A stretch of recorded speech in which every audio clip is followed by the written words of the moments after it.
Hi guys, welcome to our channel hello health. तो आज हम इस वीडियो में बात करेंगे प्रेगनेंसी के 6 मंथ के बारे में, यानी कि जो प्रेगनेंसी का सेकेंड ट्राइमेस्टर होता है उसका लास्ट मंथ।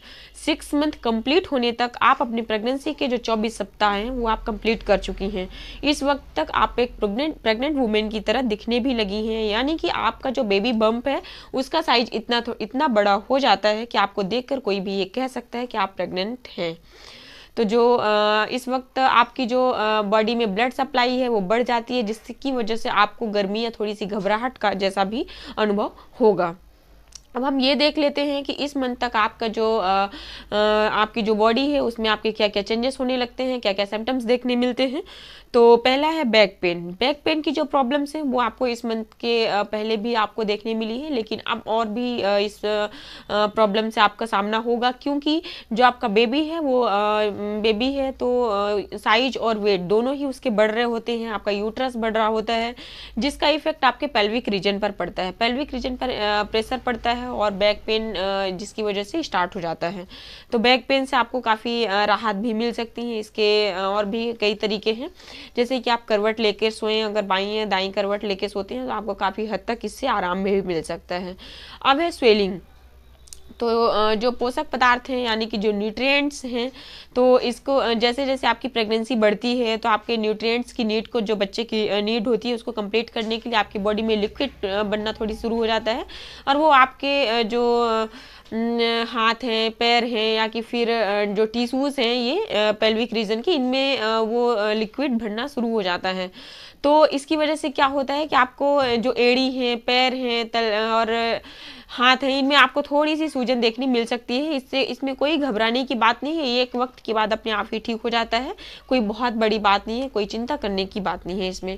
फिर है आपको इंडाइजेशन की प्रॉब्लम भी अभी इसमें होगी, क्योंकि जैसे जैसे हार्मोन्स बढ़ते हैं, आपकी जो यूट्रस का साइज बढ़ता है, तो इसमें क्या होता है कि हार्मोनल चेंजेस की वजह से डाइजेशन सिस्टम थोड़ी सी वीक होता है। डाइजेशन सिस्टम वीक हुआ तो आपको एसिडिटी या कॉन्स्टिपेशन जैसी थोड़ी प्रॉब्लम फेस करनी पड़ सकती है। इसलिए आप फाइबर युक्त जो डाइट है, फाइबर जिनसे आपको मिले, जिन भी खाद्य पदार्थों में, उनको अपनी डाइट में शामिल करें। इससे आपको काफ़ी हद तक रिलैक्स मिलेगा। अपनी जो डाइट है उसमें पानी को तो अपनी भरपूर मात्रा में लें। जूस हो गया, इन सबको आप अगर शामिल करते हैं तो आपको कॉन्स्टिपेशन, इंडाइजेशन से आपको काफ़ी हद तक राहत मिलेगी। फिर आपका जो बेबी बम्प है इस वक्त तक थोड़ी सी काफ़ी साइज में बड़ा हो जाता है, तो ये भी एक चेंजेस आपको इस समय देखने मिलेगा। आपके जो ब्रेस्ट के साइज हैं उसमें भी अभी आपको ब्रेस्ट के जो साइज है वो भी अभी चेंज हो रहे होंगे काफ़ी, मतलब कि पहले नॉर्मल वे से थोड़ी सी आपको साइज बढ़े हुए देखने मिलेंगे। तो ये काफ़ी सारे चेंजेस आपको इस 6 मंथ में आपको देखने मिलेंगे। अब ये देख लेते हैं कि बच्चे की भी ग्रोथ कितनी हुई है। जो बच्चे की लेंथ है वो अभी आपको 11 से 14 इंच के समथिंग देखने मिलती है, और जो बच्चे का भी वेट है वो 500 ग्राम से 750 ग्राम के बीच का समथिंग रहता है ऐसा। अब जब भी बच्चे की डेवलपमेंट कितनी हुई है, कितनी ग्रोथ अभी बच्चे की हो चुकी है, हो रही होती है, 6 मंथ के लास्ट तक की है। तो इस समय तक जो बच्चा है अपना अंगूठा चूसना शुरू कर देता है। अगर आप इस समय अल्ट्रासाउंड करवाते हैं तो आप देख सकते हैं कि आपके बच्चे अपना अंगूठा चूसने की जो उसकी कैपेसिटी है, या अभी तक का जो डेवलपमेंट है उसमें अंगूठा चूसने की उसकी कैपेसिटी आ जाती है। बच्चा भी हिचकी ले सकता है, और स्किन अभी ट्रांसपेरेंट नहीं रहती है बच्चे की। अभी तक हम पिछले वीडियो में बताया मैंने कि जो बच्चे की स्किन है अभी भी वो ट्रांसपेरेंट है। अगर आप इधर से उधर बच्चे की स्किन में देखेंगे तो आपको विजिबल रहता है। जो वेन्स होती हैं वो भी जो वेन्स हैं वो भी बच्चे की स्किन में आपको क्लियरली दिखती हैं, लेकिन इस माह में जो बच्चे की स्किन है वो ट्रांसपेरेंट नहीं होती है। हालांकि रेड रहती है, लाल रंग की रहती है, झुर्रीदार रहती हैं, लेकिन इसमें आपको जो वेन्स हैं वो भी अभी विजुअल आपको नहीं होंगी।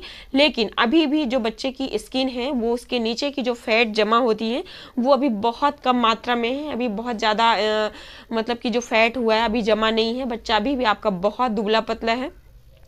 इस समय आपके बच्चे का ब्रेन डेवलपमेंट बहुत तेजी से हो रहा होता है, तो आपको जो भी ब्रेन से रिलेटेड जो भी चीज़ें हैं, मतलब कि जो आपके बच्चे की दिमाग को तेज कर सकती हैं, उन सभी चीज़ों को आपको अपनी डाइट में शामिल करना चाहिए।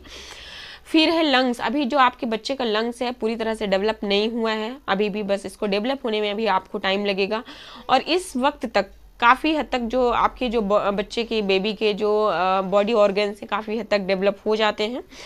और सोने जागने का बेबी का पैटर्न बन जाता है, कब बेबी सो रहा है कब जग रहा है, आपको उसका एक रेगुलर टाइम भी आपको फील होगा, बेबी कब हलचल करता है, या अगर कभी ऐसा रहता है कि बिल्कुल शांत है, उसमें कोई मूवमेंट नहीं है, तो इस वक्त इसका मतलब है कि आपका बेबी अभी सो रहा है। और अगर वो मूवमेंट कर रहा है, उसकी किक आपको मिल रही है, या आपको आपको फील हो रहा है कि भी बेबी मेरा एक्टिव है, तो ये उस बेबी अपना एक पैटर्न भी बना लेता है कि हमको कब सोना है कब जगना है। इस वक्त तक, अब 6 मंथ तक जो बेबी के पेट में काले रंग का पदार्थ जमा होने लगता है। जब बेबी पैदा होता है तो उस वक्त वो फर्स्ट मतलब कहना चाहिए कि उसका जो मल होता है, पहले मल के रूप में वो जाना जाता है, जिसे मेडिकल टर्म में मिकोनियम कहते हैं। तो ये मिकोनियम जो है ये 6 मंथ के लास्ट से स्टार्ट होने लगता है, बेबी के पेट में जमा होने लगता है। जब बेबी पैदा होता है तो जो पहला मल निकलता है बच्चे का, तो वो ये मिकोनियम कहलाता है, जो कि 6 मंथ से स्टार्ट होता है। अब है जो बेबी है अपने से अभी सांस नहीं ले पाता। क्योंकि जो बच्चा है उसका जो लंग्स है अभी पूरी तरह से कंप्लीट नहीं हुआ है, अभी प्रोडक्शन उसका चालू है, अभी अपने से वर्क करना स्टार्ट नहीं किया है। तो इस वक्त अगर मान लीजिए कि 6 मंथ के बाद अगर आपकी डिलीवरी हो जाती है लास्ट तक, तो बच्चे को आपके इंक्यूबेटर में रखना पड़ता है, क्योंकि वो बच्चा अपने से सांस नहीं ले पाता है, तो उसे इंक्यूबेटर की नीड रहती है। अब हम ये देख लेते हैं कि आपको 6 मंथ के लास्ट तक कौन कौन सी सावधानियां रखनी चाहिए। तो अभी आपको बैलेंस डाइट लेना है। डाइट बैलेंस लेना है, इसका मतलब ये है कि आपको अपनी डाइट में protein, vitamins, minerals, iron, carbohydrate, fat पूरी तरह अभी अपने आप को आपको अपनी डाइट में शामिल करना चाहिए। कोई भी डाइट को आपको मिस नहीं करना है। ऐसा नहीं करना है कि आयरन आपकी बॉडी में मिस हो, HB की कमी हो, जिसकी वजह से आपको फिर कई सारी प्रॉब्लम्स का सामना करना पड़ सकता है। इसलिए अपनी डाइट को आप बिल्कुल कंप्लीटली फिट रखें, और आप भी स्वस्थ रहें, अपने बच्चे को भी स्वस्थ रखें। फिर आपके पेट पर दबाव नहीं पड़ना चाहिए। पेट पर दबाव पड़ेगा तो आपके बच्चे को सफोकेशन हो सकती है, बाद में आपको भी प्रॉब्लम हो सकती है। इसलिए हमेशा आप करवट लेकर ही सोएं, बाएं करवट या दाएं करवट लेकर ही सोएं। लेटे भी तो करवट लेकर ही लेटना चाहिए। आपको ज़्यादा झुकने से बचना है, क्योंकि आप झुकेंगे तो आपके पेट पर दबाव पड़ेगा, प्रेशर पड़ेगा, इस वजह से आपको झुकने से भी बचना है। सी फूड को अवॉइड करना है, कोल्ड ड्रिंक्स को अवॉइड करना है, जो ऑयली तली हुई मसालेदार चीज़ें हैं इन चीज़ों को भी आपको अवॉइड करना है।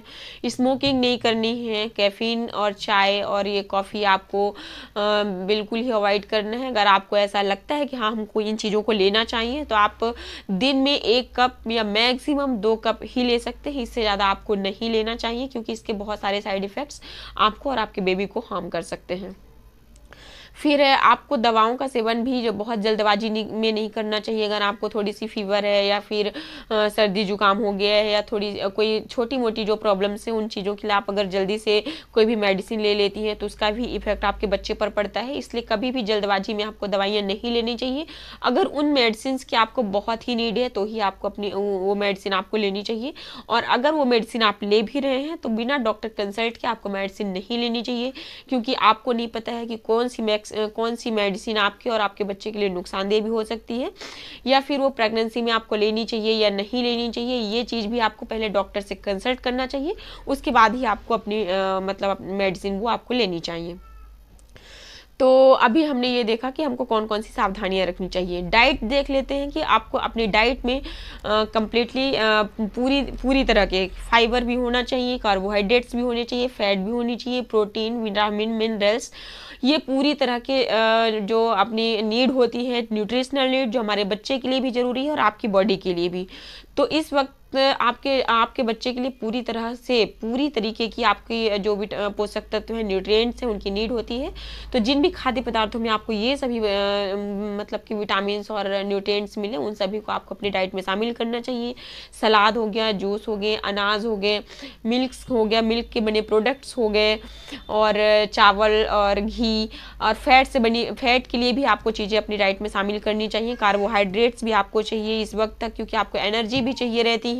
तो कार्बोहाइड्रेट्स आपके लिए इस वक्त तक काफ़ी नीडफुल हो जाता है। तो आप जिन भी चीज़ों में आपको, जैसे आलू हो गया, चावल हो गया, घी हो गया, तो इन सभी चीज़ों को आप अपनी डाइट में शामिल कर सकते हैं।